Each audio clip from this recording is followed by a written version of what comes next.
Well, Mike Sleeter, that's twice in 2 days, mate. Blessed with this weather out here at Conondale. A couple of days ago with the KTM, new generation, MY23, bottle 23s, and out here today with the Husqvarnas. All 5 bikes in the 2023 range. I always struggle with that. A couple of 2-strokes, 3 4-strokes. So let's talk about overview, mate. Big picture, what struck you? I saw you come back on a couple of bikes. I'm not going to name them because you know, I'm sure you'll single them out a bit later. But what struck you, big picture, about this new range of bikes?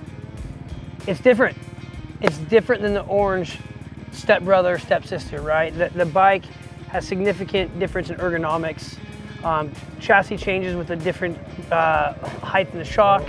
They've really made this bike for the person that might not like the other bike, right? The 250F was probably the biggest standout for me because of the power delivery being longer, because of the air injection. I mean, I thought the gearing was different. Yeah, I struggled with the orange. Actually, would not accept it wasn't different. I wanted you to count it, and the team to count it, but the 250F really blew my mind today on the Husqvarna.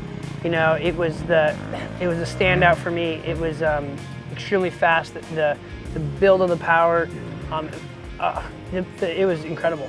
But it was good because when it came in, you know, there's nothing worse with the KTM and Husky being identical. So obviously the airbox quite a bit different. Visually you can see it's a bit different. It's actually drawing from different areas, I think, in the frame. So it was, for me, fascinating. As you said, we had to double check the gearing on that 250, for instance, because the power curve was 20% different. Right? Yeah, it was. And to your, in your favour, you liked it like that, right? Yes. Super snappy power. I didn't jive that well with the KTM 250F, but the Husqvarna really filled my cup. It had a real long power, tons of bottom end. It gave me a smile on my face. But then, you know, when you talk about the overall, you know, the chassis are all similar. The seat was different. I prefer, it was kind of edgy. It got took a little bit getting used to, but it was different. So this Husqvarna brand has done a very great job of taking a chassis and applied it splash. I love that they went Magura a couple of years, now they're back to Brembo. Yeah. They're not cheap. They're not differentiating with cheaper product. It's a premium product that has the quick shift. That's really interesting. I used it, I tested it. It does work, but I'm a purist still to this day, and I would turn it off after the start. Yeah. But yeah, what the Husqvarna brand has done of taking a chassis from the KTM group and making it its own, along with the shock change, fork change, it was different, not just change for change. A different character, a little more slack on the front end. I think it's about 1/2 degree in the head. Yep. Yeah. And a lower seat height too. Yep. And, even though you're standing uphill for me, bro. Yeah, I don't have the longest legs, and this really helped with you know, being comfortable.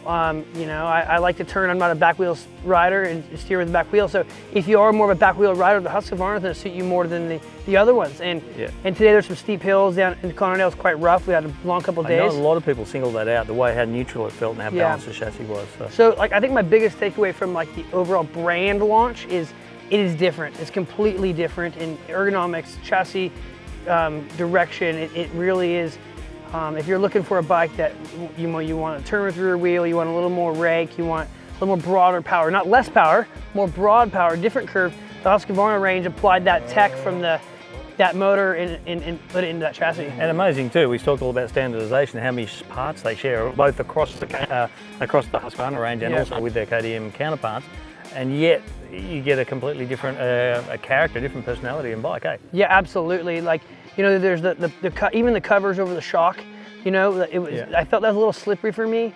But you don't have to have it. But if you do want it, you want to guard the shock, you want mud in there, you can make it your own with little nuances. And I really can appreciate that. I've seen the Euro guys take that right-hand side off so they can access the clickers, but I noticed a lot of other guys saying that they like the symmetry that they didn't have on the KTM, for instance. It gives you options. Yeah. The Husqvarna bike gives you a little more options. It's not straight up. It's not the ready-to-race brand. Although, I prefer to race the 250F over the orange one. So it's really good. And then moving on, like the 2-strokes, very similar feel to the others, but EFI, wow, I mean, it's just more comfortable today on that.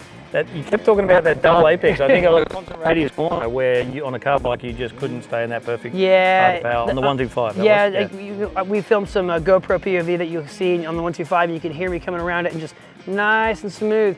And it wasn't hard to do that. Typically that's hard on a 125 to keep it in that perfect range and within the carburetor. Well, they ditched the carb, they've added EFI, and it's taken none of the positives away from the purest carburation, and only added positives with smoothness and efficiency. So they've knocked it out of the park with that. It's gold. You love the 250 and 250 on both sides of the 2 and 4-stroke fence. Anything else that sort of jumped out at you in terms of models? I know the 350 is always a favourite. 350 is a favourite. The 450, once again, the 450, you know, I rode it last. I kind of went 125 all the way to 450 today, and I rode it well. Like, I mean, not to toot my own horn, but I felt really good on it. And the guy's like, man, you're riding that thing good. And it's easy to ride. It has quick power.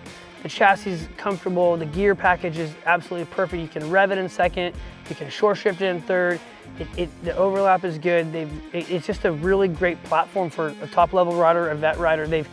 This is a bike that you know, don't let the racing market dictate what the bike does, because this is the best version of an Austrian consumer motorcycle, in my opinion.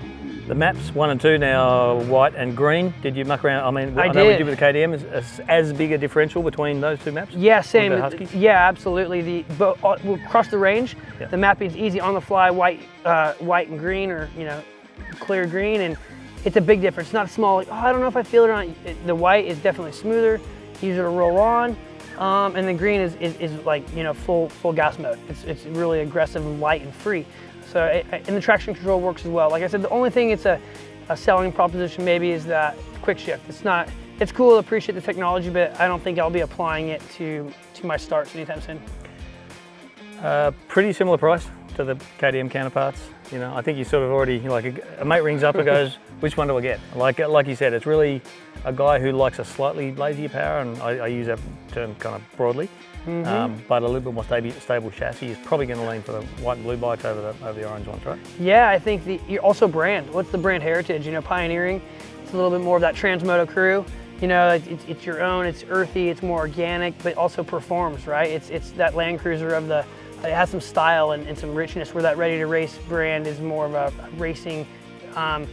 You know, it's kind of pretentious per se, right? Like, yeah. You want to let everyone know you have that bike, you buy that sticker. So I think what you have here is a way of, you know, if you're, you know, back wheel steer, you're Husky, smoother rider, you might want to wear denim and have a couple laps, you're on the Husky, right? If you want to have the latest and greatest, you know, gear, you're on the KTM. But no, it's really good to have some different personality within a broader brand. Yeah, absolutely. Well, Mike, great having you out here, mate, having all that experience over 15 years in the States, developing the cousins of these puppies. But it's been pretty interesting. They're genuinely new generation bikes, right? Yeah, I think, you know, diving into more tech, listen to Rob T. I know you guys sat down, he really nailed on and touched on all those points of what make these bikes great. You know, we could go on and on, but thanks to the KTM group, Husqvarna Motorcycles, for having us out here. Thanks to Transmoto for letting me spit some knowledge around and spin some laps on this world-class track. And yeah, until next time. It was good.